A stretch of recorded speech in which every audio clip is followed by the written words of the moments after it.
gente! Quero saudá-los com a paz do Senhor, que ultrapassa qualquer entendimento. Nós vamos estar aí no capítulo 40, mas antes de nós entrarmos no capítulo 40 de Ezequiel, eu quero que você deixe o seu like, o seu comentário, compartilhe o vídeo, porque para que o canal entenda que as pessoas estão interessadas. Nós sabemos que o livro de Ezequiel não dá para a gente. Que o Senhor possa nos dar inteligência e entendimento, né? Mas aqui no capítulo 40, versículo 1, deixa eu dar uma lida aqui, né? Está falando da restauração e do templo, os átrios e os vestíbulos. O que é vestíbulo? É o lugar onde os sacerdotes vestiam as suas vestes sacerdotais. E aí, quando havia 25 anos de cativeiro, que eles estavam cativos aqui no capítulo 40, no princípio do ano, no 10º dia do mês, 14 anos depois que a cidade foi ferida, já faziam 14 anos que a cidade foi ferida, e naquele mesmo dia veio sobre Ezequias, veio sobre Ezequiel, que estava lá cativo na Babilônia, veio a mão do Senhor e o levou lá em Jerusalém. Em visões, Deus levou Ezequiel à terra de Israel e pôs ele sobre um monte muito alto, e havia sobre ele com edifício da cidade para a banda do sul. E havendo levado ali, eis que um homem cuja aparência era como a aparência do cobre, tendo um cordel de linho na mão, tipo, eu imagino um treno, né? Uma trena, tipo um treno. Ele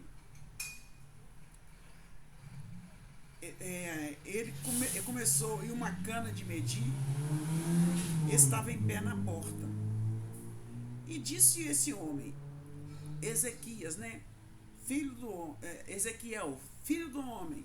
Esse homem falou com Ezequiel assim: filho do homem, vê com os teus olhos e ouve com os teus ouvidos, e põe no teu coração tudo quanto eu fizer você ver, porque para te mostrar, foste tu aqui trazido, anuncia, pois, a casa de Israel tudo o que vires.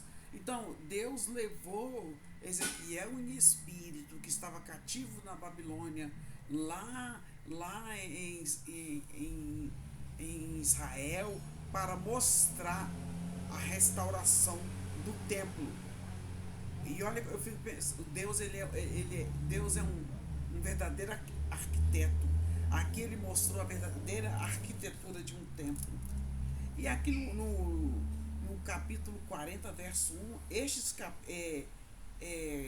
estes capítulos, né, vai até o 48, está falando aqui, estes capítulos de fechamento descreve o novo templo e uma nova ordem de adoração para Israel. O mais importante é que eles concluem com o nome da cidade: o Senhor está ali. Esta é a chave para o entendimento da visão geral de Ezequiel, que é paralela a Apocalipse 21, 1. Deixa eu dar uma olhadinha aqui. Apocalipse 21, 1. Essa é muito forte, essa visão, né, irmãos? Apocalipse 21, 1. Vamos ver aqui. 21, 1 tá falando assim, ó.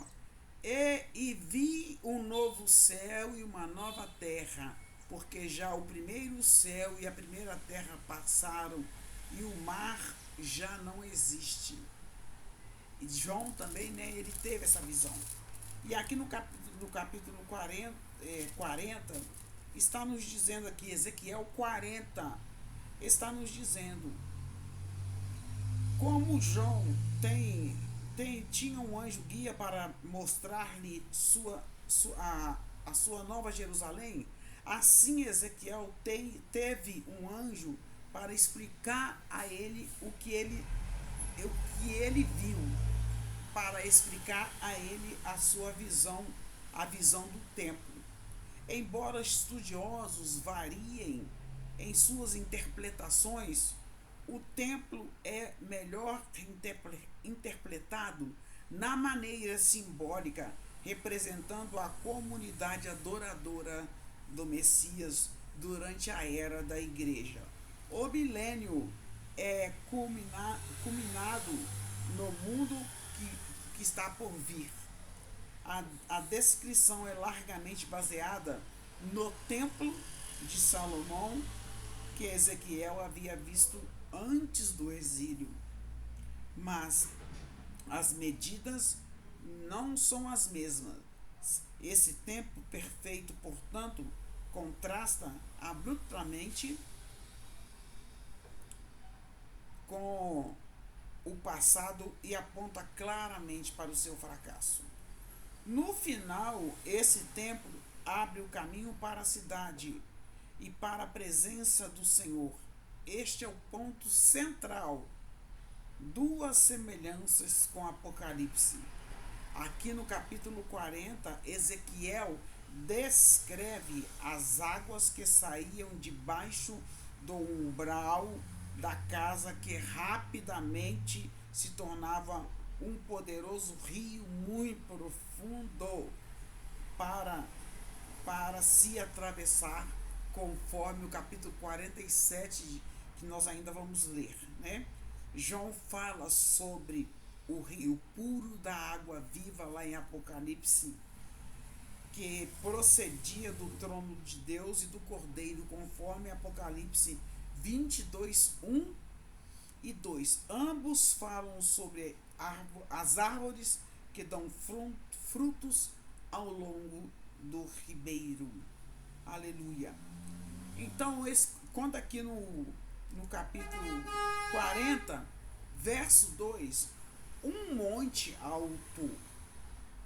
O Monte Sião é muito alto na elevação física, mas extremamente alto no âmbito espiritual. Então está falando que esse templo será construído em um monte muito alto. A palavra aparência de cobre no verso 3.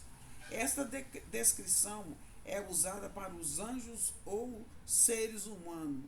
O cordel de linho é uma fita de medição usada para longas distâncias.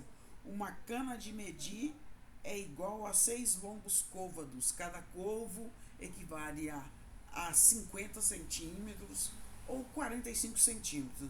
Mais válido é os 50 centímetros, né? Então, você está falando 6 côvados, então nós podemos falar que são 3 metros de comprimento. E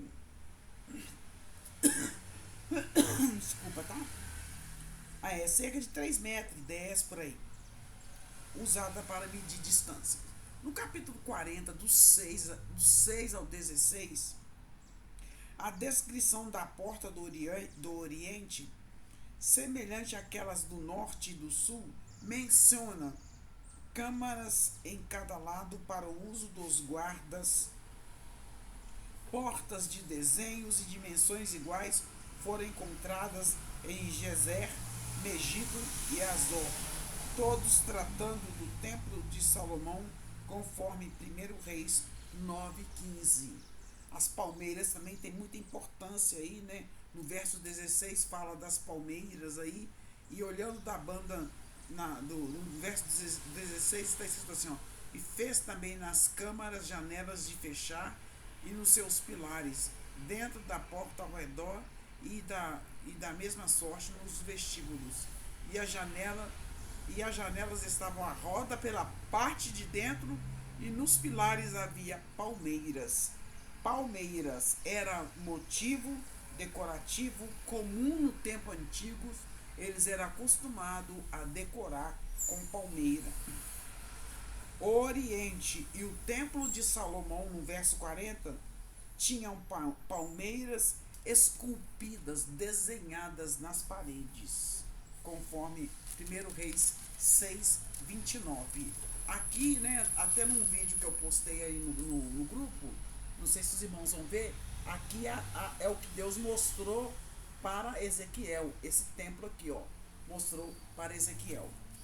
E aqui, gente, no verso 40, 28, átrio interior, o templo, conforme o verso 40, do 48 ao 41, contém um átrio, tipo um pátio externo, um átrio também interno, com salas para preparação dos sacrifícios, e para cantores e sacerdotes, um altar e edifício para os sacerdotes.